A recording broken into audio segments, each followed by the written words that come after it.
அதிமுக ஒன்றும் வலுவிழந்த கட்சியெலாம் கிடையாது. இன்றைக்கும் அவங்களுக்கு குறிப்பிட்ட வாக்கு சதவீதம் வந்து இருக்குது. அதை நம்ம ஒன்றுமே இல்லை அதிமுகவே அழிஞ்சிச்சு அப்படிலாம் சொல்ல முடியாது.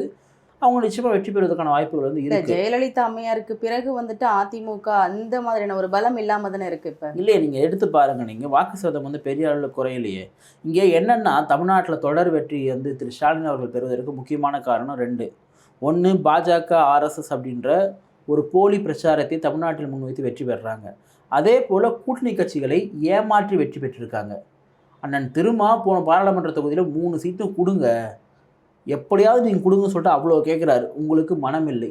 2வது ஒரு கட்டத்துக்கு மேலே 2 சீட் நான் வாங்கிக்கிறேன், 2 சீட்டில் 1 சீட் தனி தொகுதி, 1 சீட் பொது தொகுதி தாங்கன்னா பொது தொகுதியில் தர முடியாது, 2ம் கொடுத்தா தனி தொகுதி தான் கொடுப்பேன்னு சொன்னாங்க. ஒரு பக்கம் கம்யூனிஸ்ட்டு எங்களுக்கு ரெட்டை இலத்தில் சீட்டு வேணும்னு சொல்லிட்டு சண்டை போடுறாங்க. காங்கிரஸ் வந்து நீங்கள் கொடுக்குறீங்களா விஜய்கிட்ட போக சொல்லிட்டு அவங்க வந்து பேரம் பேசுகிறாங்க.